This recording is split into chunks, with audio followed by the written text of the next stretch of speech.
With the details, I'm Marjorie Gordon. Public Relations Officer at the Jamaica Fire Brigade, Emilio Ebanks, says a response team is attempting to remove 2 people who are trapped in a rubble caused by a landslide in Shooters Hill in 10 Miles, Bull Bay. One of the 2 people is believed to be dead while the other is missing. The National Works Agency NWA says it's also involved in the joint operation with the fire brigade in responding to the situation where an embankment has fallen onto a house. The incident happened about 8 o'clock this morning. Tonna Thomas reports. A video of the incident has been circulating on social media since this morning. Residents in Shooters Hill were heard explaining the incident. This I go on a shoot as a and a tour gully.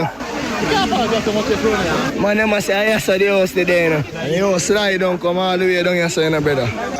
See man there, right there, so dead in there, and then they are searching the daughter.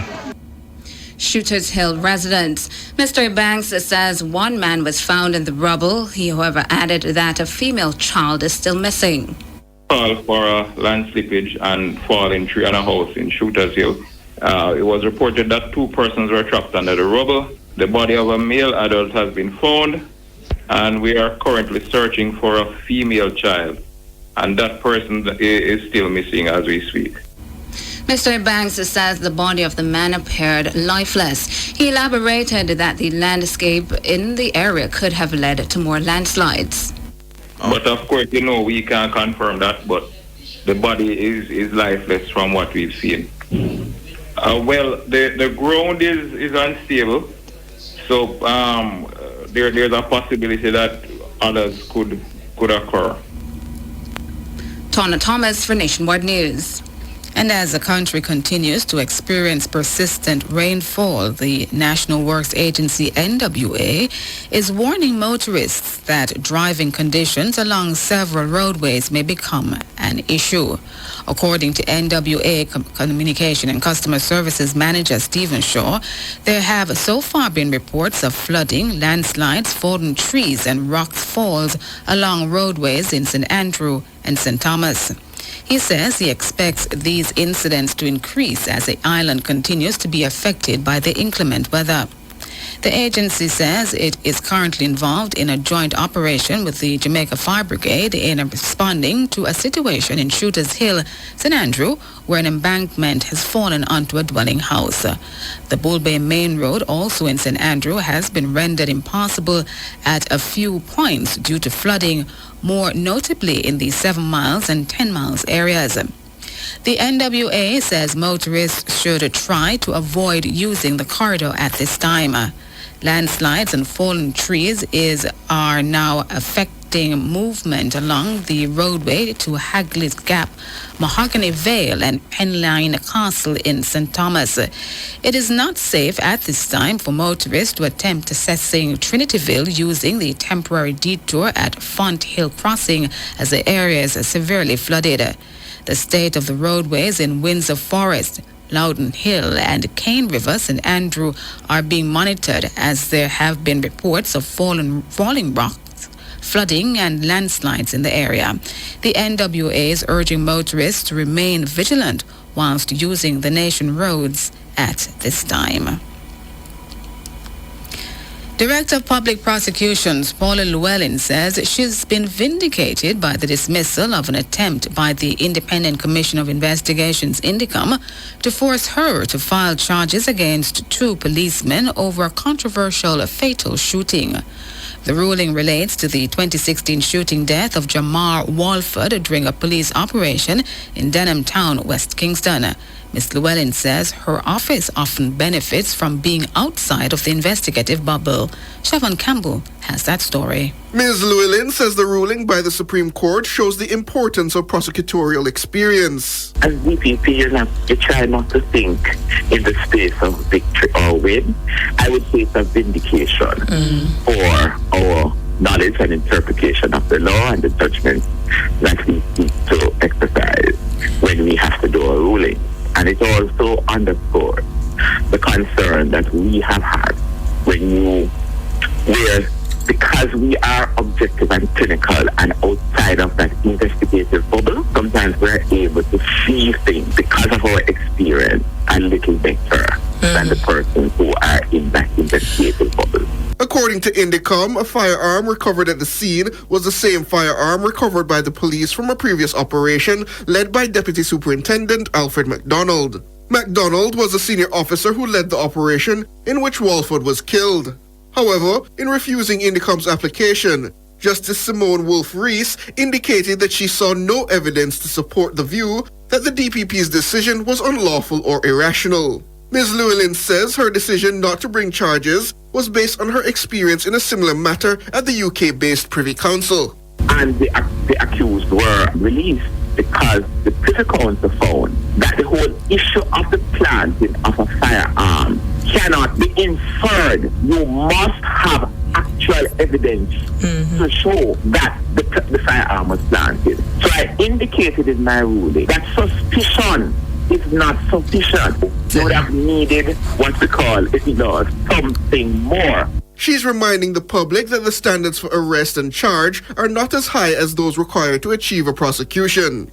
Ms. Llewellyn also noted that the decision of the DPP cannot be reviewed solely on the basis of a difference in legal opinion. You'd have to also show that it was done with dishonesty or in bad faith, that it was done in order to abuse the process of the court, or that it was done in excess of my constitutional powers, or it was done on the political instruction or discretion other than mine. However, the court found that nothing like that was there, and she also found or emphasized another fact. You may have a difference of legal opinion between the DPP and Indicom, but that by itself, without showing some exceptional circumstances, is not sufficient. Siobhan Campbell for Nationwide News. Meanwhile, Ms. Llewellyn says she had no contention with former Commissioner of Indicom Terence Williams beyond a difference of opinion. However, she says she recognized that her insistence of her independence did not sit well with him. The former Indicom boss, and I say to the greatest of respect, it did not sit well with him that I insisted on acting with an independent mind as my constitutional authority has me do in respect of his recommendation. I have had these differences of opinion with the former contractor generals and other entities, but we have to operate in a mutuality of respect, and I operate under a constitutional authority that obligates me to make independent assessments of the facts and the law. Mr. Williams demitted office earlier this year after previously signaling he did not intend to serve a third term in the post. The two often butted heads on prosecutorial matters as a result of Indicom not having such powers requiring the close collaboration of their two offices. Ms. Llewellyn says her relationship with Indicom remains the same professionally after Mr. Williams' departure. She, however, notes there's a difference in style practiced by the new holder of the office, Hugh Faulkner. Let us put it this way, he has a gentler persona, but he's nonetheless still an excellent professional. And you have the same team there, Hamish Campbell, the General Legal Counsel, the directors of the particular department. We deal with them in the same way. Paula Llewellyn, Director of Public Prosecutions.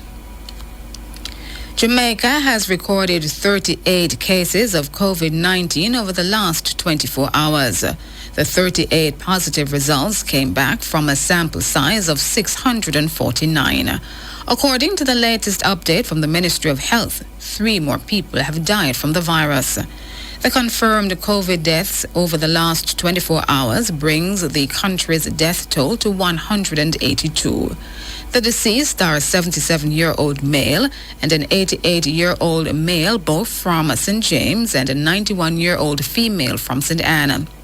Meanwhile, among the latest confirmed COVID cases, 7 are males and 30 are females. The ministry says one of the cases has not yet been classified by sex and is under investigation. The majority of cases are from Kingston and St. Andrew. 24 cases were recorded in Kingston and St. Andrew. St. Catherine and Trelawney recorded 5 cases each, and Clarendon had 1 case. There, 3 of the 38 cases haven't been attached to a parish. The ministry says 61 more people have recovered, bringing recoveries to 4,156. There are 4,186 active cases in total. In the meantime, 152 people are hospitalized, 19 are moderately ill, and 8 are critical. Health and Wellness Minister Dr. Christopher Tufton is urging all Jamaicans to adhere to the mask-wearing protocol to help guard against contracting COVID-19. Dr. Tufton says the government remains firm in its enforcement of the mask-wearing protocol. He was reacting to a public rant by Grammy Award-winning entertainer Butch Banton, for which he received backlash. But now wear no mask. A man of a mask no make for man. Who would fit dead I go dead and who not go dead just for just live. Free my people. Free my people. Now. Butch Banton, Grammy Award-winning local artist. The Health and Wellness Minister says mask wearing is a globally accepted standard. As it relates to the public pronouncements by individuals and in some instances popular personalities around not wearing masks, our position is very clear. The public health position is that the masks wearing in public is useful. It is an important part of the response to COVID and to restricting the spread of the virus. So, we're very confident that it is the right thing to do, and we certainly would encourage Jamaicans to comply. Minister Tufton says the government is working to clarify sections of the Disaster Risk Management Act that are unclear. Well, the law is not to tax. The law is to encourage compliance in the first instance and to enforce compliance in the second instance. The rules of mask wearing are contained in the orders that we have put out, which requires mask wearing in public. There have been some uncertainty, if you will, or confusion around what the enforcement mechanisms are in terms of the penalties. And so the government recently agreed to review and be more specific on what those are. The Minister of Justice, Mr. Delroy Chuck, Minister Chuck, and the AG are putting that together, and we should have those out soon. Dr. Christopher Tufton, Health and Wellness Minister, speaking last evening during the ministry's weekly virtual COVID-19 Conversations Forum. And Dr. Tufton is expressing concerns about the risk of spread of COVID-19 on public transportation. Those risks are real, and we have to accept them for what they are, but they are necessary because people have to move about. So in our efforts to slow the transmission, there are 2 very important group of stakeholders that I think we have to engage, and those are our transport operators and commuters. And the analysis of the data from our contact tracing efforts have revealed that persons traveling in the same vehicle are 3.5 times more likely to be infected with COVID-19 and become ill than household members.